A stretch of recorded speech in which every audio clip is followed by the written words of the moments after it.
So I don't know. Oh, that's funny. When I started doing stand-up, well, I was doing it for a while, and then my grandparents kind of came around to it. There was this push for me to do Christian comedy. They wanted me to do the church circuit. Oh. And I was like, Nana. No, they don't. Nana. Look, they're not going to want me. That's the thing. They're not. No. And that's the thing. Like, I've been asked to do like some kind of like I had a producer come up to me one time. This is for like a TV thing. It didn't pan out, but they wanted me to. They saw my set at one of these comedy festivals, and they were like, "Hey, we like your stuff. You can't do any of that." They literally were like, they told me no sex, no drugs, no religion, no politics, no cursing. I said that's my whole act. That's everything I do. Like is one of, if not all of, those 5 things. Because that's. Don't get me wrong. I love clean comedians. You know, I think the ability to write clean is great, and I think there is a place, you know, like for mainstream TV stuff. You know, you got to do clean. But my favorite stuff, you know, what I like, and don't get me wrong, like I love Jim Gaffigan or whatever, and I love like the old Jerry Seinfeld stuff. Yeah. But my favorite stuff growing up, for me. It's like substance is also like really, really important. Like like George Carlin. Yeah, you can have great delivery, and you can be, you know, silly, and you can like do the topical observational stuff. But like the stuff that I like always had some kind of like I was doing this thing when I was in high school. I had to do a project. And when I was a kid, I always made my projects about stand-up in some way. And so I had to do a research paper on what makes people laugh.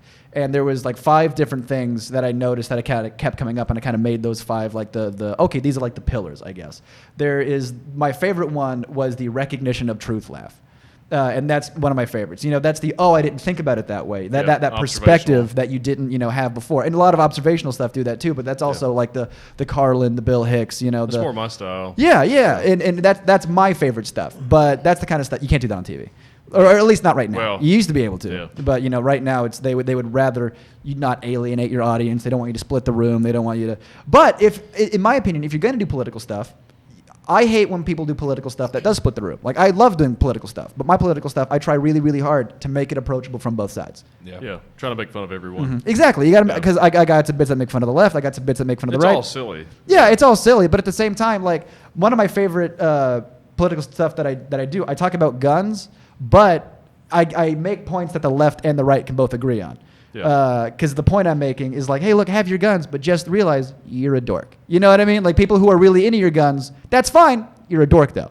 You're a dork about guns, and that's fine. You're a dork, though.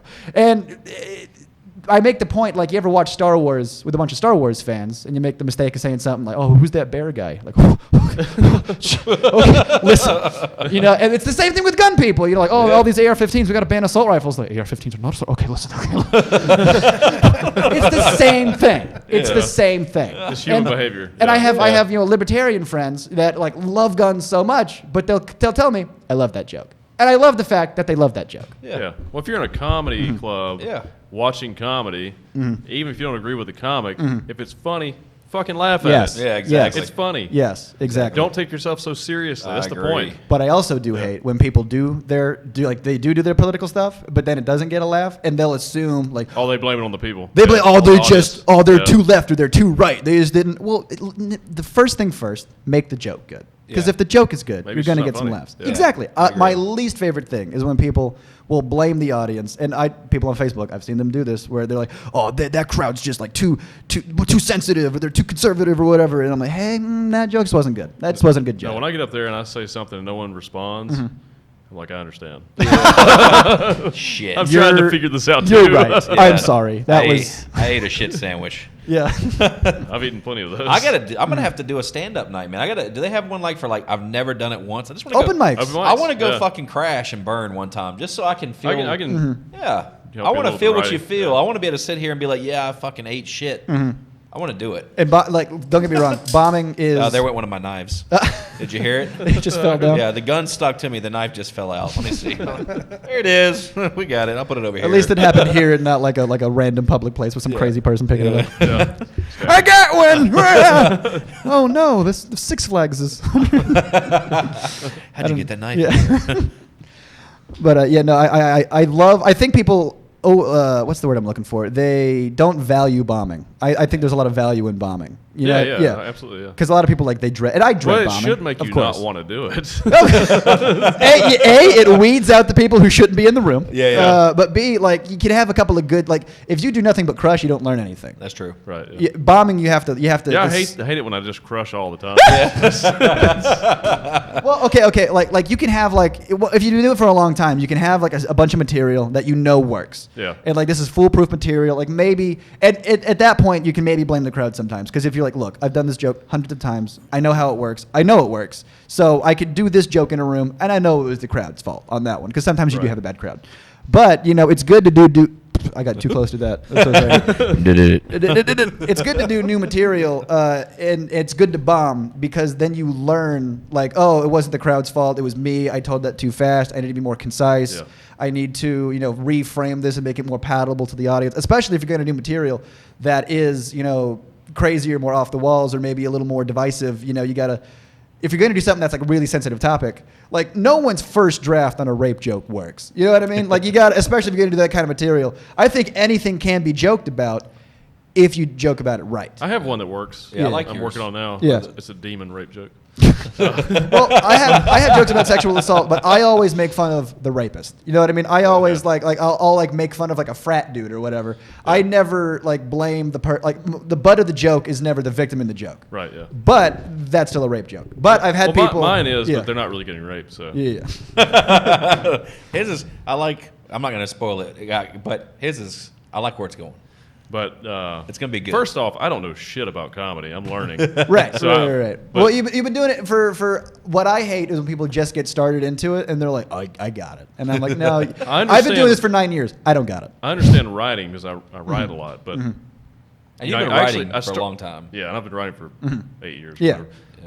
Or creative writing, but so that's why I started doing the stand up, is to help with my writing, my comedic writing, and I really enjoy it, and now I feel like I have to do it. I can't not do it. Well, it's so good because you can write a joke, and the joke probably has to be funny on paper. That's usually a tell, is if it's funny on paper. But then you got to go up and figure out how to tell it. Yeah, and it's I so feel different. for me, what I've noticed, a lot of it is just how you feel that day. Yeah. How you perform on stage. Because I'll tell one of my jokes and it'll do great, and then the next week I'll do the same one. And it won't do well. And that is where the crowd comes in. But I feel differently. My energy is different. So it's you can have a bad day, and then because of that bad day, you're just in a shit mood, then you go up and you suck. Or maybe everyone else is having a bad day that day. Because the crowd, I do want to say that sometimes. Right now, we're having bad days every day. Yeah. So it's tough. Well, okay. Well, that's interesting because right now it feels like comedy is so needed. It feels like everyone wants comedy. Actually, last night the mic was awesome, man. Because everyone's so deprived. Everyone wants to get out. They want to see their stuff or whatever. They want to get their jokes out. I feel like the comics are just come on, let me at them. But there is the instances where you can't blame the crowd. You have to blame yourself. And usually 9 times out of 10, you want to be like, okay, how can I make that better? Because even if it is a shit crowd, you want to be like, okay, how can I turn that shit crowd around? Well, also right now we're just in open mics with comics, so other comedians. I don't say I'm an open micer, but there are comedians in the room, and I feel like if I get some giggles or some laughs, that's a win. And I got some, I've gotten some good laughs with some of those. Because comics are so hard. Comics, they're always in the back of the room with their arms crossed, and they don't. Well, it's almost like they don't want to laugh, or they're surrounded by so much comedy that you got to be fucking great for them to chuckle at you. So it's a good gauge on your material, I think. Yeah, because if you get a giggle or a chuckle out of a comedian, you'll get a pretty good laugh from a crowd. Oh, especially when it's 5 or 6 comedians in a room. 5 or 6 comedians in a room telling you, that's the toughest crowd you'll ever have, ever. Well, it's not even the right atmosphere for comedy. Right. It's almost like it's just a workshop. Yes, you have a microphone. You're doing a workshop with and that's what we used to do when no one would show up to mics. And we had a couple of venues in Greenville that we would do open mics at, and one of them was great. It was a small room that would get packed. Then the other one was this shitty, horrible bar, and that one, more often than not, was more of a workshop than There's one here too like that. Yeah, and that's a good challenge because, or it was before the COVID stuff. But you go in there and do stand up. Most people are there for music. Yeah. Or just to have a drink and hang out. So if you can actually get people's attention while you're doing your bit there, then you actually do sets there. They don't have a time limit. That's another thing. The difference between a crowd that doesn't know who you are, doesn't give a shit about the show, versus a crowd who came out to see you, who came out to see comedy. completely different crowds. It's weird too because I went there one night and did a short set, like a 10-minute set, and did really well. And 2 other seasoned comedians that are really good and really funny bombed. And it was just because the material I had just connected with some of the people in the bar. And, every other time I went there, I bombed. Well, I feel like I was just talking to myself. That is another thing where it sometimes feel like because a comic is they have to figure out what their own voice is. Yeah. And sometimes I feel like they can get so specific, which is good for the creative process because you're figuring out exactly like who you are as a person, who you are as a comic, and how you want to, show yourself to the audience.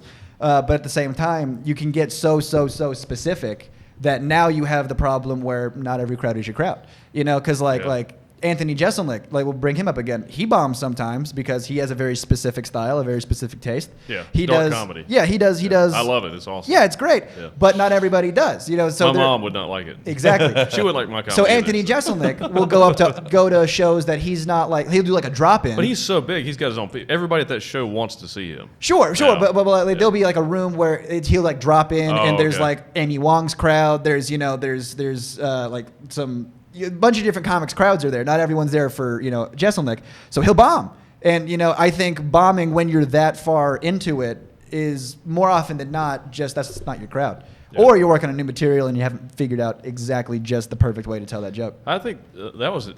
If there's any advantage of starting comedy late, yeah, because I started really late, then it's knowing who you are. Yeah. I know the stuff I'm interested in. I know what I want to share with people. I know the things that I think are ridiculous in society that I want to talk about. So it's, for me, like I feel like I know my voice. Like I know what I want to talk about. I just need to learn the craft better. Yes. I'm still learning how to tag my jokes properly and just, the light bulb goes off every week, especially watching other comics. I'm like, oh, okay, I see I did that. And then, now, a few guys have come up and started giving me some pointers and some notes, which is awesome. It's just like gold, So it's, but I think that's an advantage because, when you're young, you don't know anything. Exactly. You don't know shit. You have no real problems. And that's why when I was young, all I did was talk about like my family because like the comedians will talk about their family all the time, and it's a very, very personal experience. I didn't start talking about like my opinions until I was like 20. And even then, who gives a shit when you're 20, right. Yeah. But I think you're still way ahead of your age, though. Well, I just got started really. You're 23, right? Yeah, but like in here I'm 95 and right here I'm 48. So I gotta. I'm age-wise very ambiguous. I was buying wine the other day. You could say you were 28, I believe you. Exactly. Someone said I was buying wine the other day and they were looking at my ID and they looked up, they looked there, they looked back up at me, they looked down and they were like, what happened? You okay? And I was like, just give me the fucking.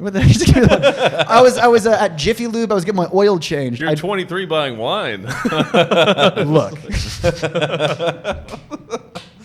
You're just confusing. It's not for partying. I have to go to bed and drink something. But I was getting my my oil changed, and I have this van that I bought on purpose. And I bought the guy at Jiffy Lube. He goes, "How old are you?"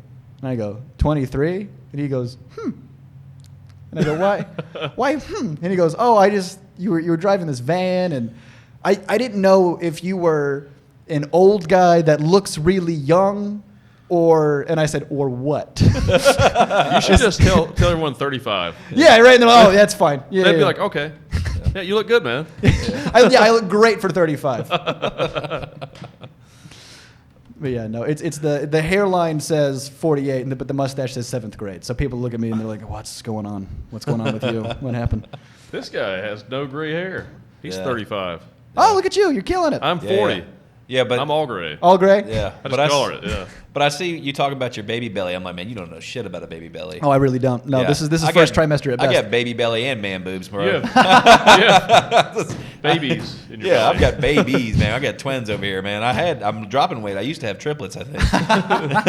Well, I gained a lot of weight when my mom went on food stamps, that's why I almost like carry this weight with pride. You know what I mean? Because we grew up really, really poor, and then it was almost like my senior year of high school. That that was the year like my dad kind of skedaddled a little bit, and my mom was like, "All right, he never let us, but now we're gonna go on food stamps." And then I was like, "This is how much food is supposed to be in the house? Whoa, look at that full fridge. That's crazy." And then I ate all the food, and then I gained like 30, 40 pounds. I went from like 120 pounds to like 150, 60. I think I'm at like 160 or 70 right now.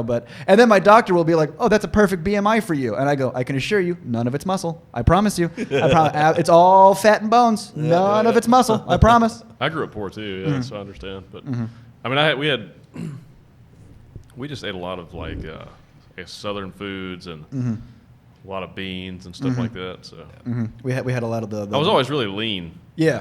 Oh, I was very active. But that was another thing. When I was a kid, I used to do a bit calories. about how I was so skinny because I was a really fucking tiny kid. I was so skinny that I had abs, which that's like cheating, you know, because I didn't work. I didn't work for them. You know, they're just. You had starvation abs. Yeah. Hungry abs. I would say abs on a skinny guy is like an ass on a fat girl. You know, it's just there, and it makes sense structurally speaking. Yes. Yeah. Yeah. That's fucking hilarious.